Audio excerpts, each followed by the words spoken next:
अस्सलाम वालेकुम मेरे यूट्यूब फ्रेंड्स। अल्लाह आपकी ज़िंदगियों को हमेशा आबाद रखे और खुश रहें आप लोग। बच्चों को बुक्स पकड़ाती ऐसा लगता है स्लीपिंग पिल्स खिला दी, सारी नींद इसी वक्त आएगी। अब बच्चों ने कहा हमें दिन में खाना नहीं खाना है, तो मैंने कहा फिर पिज़्ज़ा तो वेस्ट हो जाएगा, ना बनाऊं।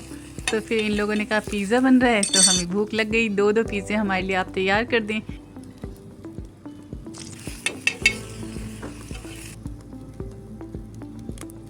खैर बहुत ही सीधे बच्चे हैं, इसलिए मैं इन्हें कुछ कहती नहीं हूँ। इस पिज़्ज़े को कबाब पिज़्ज़ा कह सकते हैं, क्योंकि जो कबाब के लिए मैंने चिकन रखा था वही मैंने इसमें डाल दिया, तो ये कबाब पिज़्ज़ा बन गया। और बच्चों को ज़्यादा इतना पता नहीं होता है, उन्हें तो सिर्फ चिकन का फ्लेवर आना चाहिए। तो घर का काम तो हम सभी ख़वातीन करती हैं, और नमाज़ भी पढ़ती हैं, और क्लीनिंग भी करती हैं, डस्टिंग भी करती हैं, खाना भी बनाती हैं, बच्चों को भी संभालती हैं। मगर इसको बहुत ज़्यादा अफजल पैमाने पे हम तब ले जा सकते हैं जब हम ये काम करते करते ज़िक्र करें और अल्लाह की याद में अपने आप को इन्वॉल्व रखें। और ऐसा बिल्कुल नहीं है जैसे लोग कहते हैं किसी ने बता दी ये दुआ, तो अब 5 दिन हो गए पढ़ते हुए, क्यों असर नहीं दिख रहा है। आप खुद अकेले बैठें और ख़ुद सोचें कि आपने पूरी ज़िंदगी में, चाहे आप 20 साल के हों चाहे 30 साल के हों, कौन सी दुआ आपने ज़िक्र जो सबसे ज़्यादा किया है, आप उसी ज़िक्र को अपने अमल में ले आएँ और उसे ही पढ़ते रहें।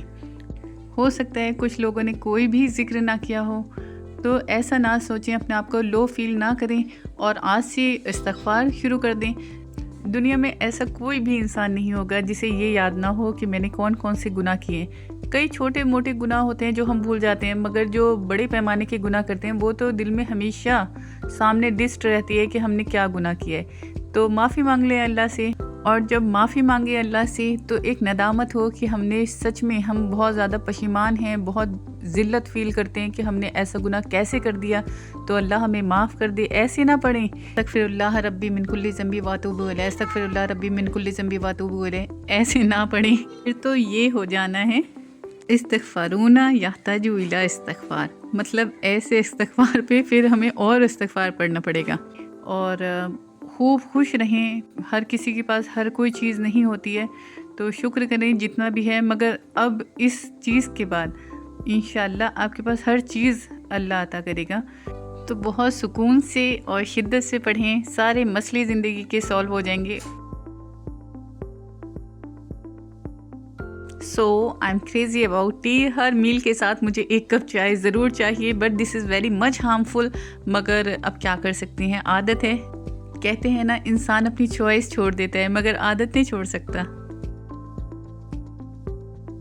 छोटी सी भी गलती मैं नहीं कर सकती हूँ इस घर में। ड्रेसिंग टेबल की ड्रॉर में मैंने ये रख दी थी कोन, और इसने देख लिया और कहा कि चलिए मैं अब आपकी मेहंदी लगाऊं। अब मुझे सोना है इस वक्त कुरान पढ़ के, मगर क्या कर सकते हैं, मेहंदी लगवानी पड़ी मुझे ज़बरदस्ती, क्योंकि बच्चे का मूड ऑफ हो जाता। खाना खा लिया, नमाज़ पढ़ ली, अब रूह की भी थोड़ी सी ग़िज़ा होनी चाहिए थी, तो कुरान भी पढ़ लिया। अब मैं थोड़ी देर सो जाऊंगी। और मेरा ये व्लॉग पसंद आए तो लाइक करें, शेयर करें, सब्सक्राइब करें। अल्लाह हाफिज़।